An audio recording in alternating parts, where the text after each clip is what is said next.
Alright, let's dive into Bad Boys, but this time, I'm not giving you the same old oh, they're cool cops, they know how to fight, blah blah blah crap. Nah, we're going to break it down and show you exactly why this movie should have been about something completely different, because I promise you, there are a million other absurd versions of these guys you didn't know you needed. First off, let's talk about Mike Lowrey and Marcus Burnett. Now, Mike is smooth, he's stylish, he's like the James Bond of Miami, except for the fact that he's constantly getting his clothes dirty, never remembers to zip up his pants, and has no idea how to avoid a car accident. You think James Bond would get a speeding ticket every time he drives to the store? Nah. Mike. He's getting pulled over for not signaling when he cuts through traffic. Yeah, that's his superpower, bad decision-making on a daily basis. And don't even get me started on Marcus. This guy, the walking definition of a midlife crisis. He's like, I need to retire. I need to slow down.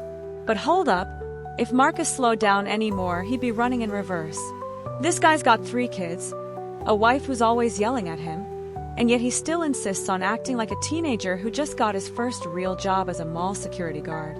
But instead of taking care of his life, he's out here riding with Mike, doing things that only a 45-year-old man would do if he had no concept of responsibility. Like jumping into gunfire, car chases, and fighting bad guys in the middle of the street while his wife is texting him asking if he remembered to get milk. Now, this part's gonna make you laugh. Picture this. Marcus Burnett in a dance-off. Yep, a dance-off with the bad guys. Imagine instead of chasing criminals, the two of them show up at a club with a big bad boy criminal showdown, and they're supposed to fight. But instead, it's an all-out dance battle like in Step Up 2, The Streets.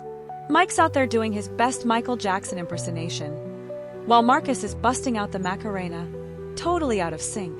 Meanwhile, the criminal is just confused, wondering, is this a police thing or what? But seriously, let's get back to real talk for a second. What's the one thing these bad boys are actually good at? Not getting laid. Yeah, that's right. Mike Lowrey, too busy solving crimes, looking cool, and saving the world, but he can't even get a date. He walks up to women like, hey baby, I'm a detective, I drive a fast car, and I look like Will Smith. They reply, oh, sorry, I'm just waiting for someone to bring me a cappuccino. It's like his job to save the world is the worst pickup line ever. Meanwhile, Marcus Burnett's trying to juggle his wife and kids while pretending to be a superhero, but somehow he can't even keep track of his own family schedule. I bet this guy's getting text messages from his wife like, why are you late again? And he's just sitting there thinking, oh, this is just another average Wednesday. Running from bad guys in an armored truck, but I forgot to pick up the dry cleaning. Now let's hit you with some absurdity. What if the whole movie was just about them getting stuck in the world of social media?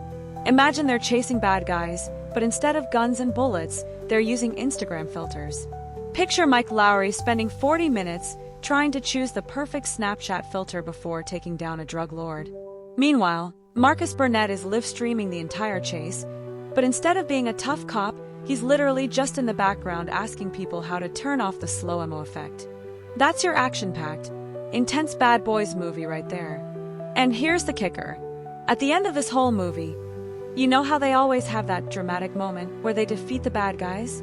Nah. This time, they just talk the bad guys into joining them on a TikTok dance trend. Picture it. Mike Lowrey, the guy who was supposed to stop crime, instead brings the villains together to make an epic TikTok video. Now the bad guys are posting #badboys, #NotSoBad, and getting sponsorship deals from fitness brands. Talk about a plot twist. But hold up. Let's pause for a second. I'm dropping the first secret word. The first secret word is action. Hold that thought. You'll know when to use it. Keep reading. Don't comment just yet. Now let's wrap it up. What really makes these guys the ultimate bad boys? They're so good at being bad, they're not just saving the day. They're messing up everything in sight, but in the funniest, most ridiculous way possible. From bad driving to weird family dynamics to the whole fighting crime on social media. These guys are proving that life's not about perfection, it's about doing your own thing and having a blast. So if you're not running from bad guys and getting TikTok famous, what the heck are you even doing with your life? But wait, hold up. Second secret word incoming, it's power. Remember that one. Just drop it in the comments when you see it. You can't get both though. First person gets it, then the game's over. Now back to the madness. Finally, we come to the epic showdown.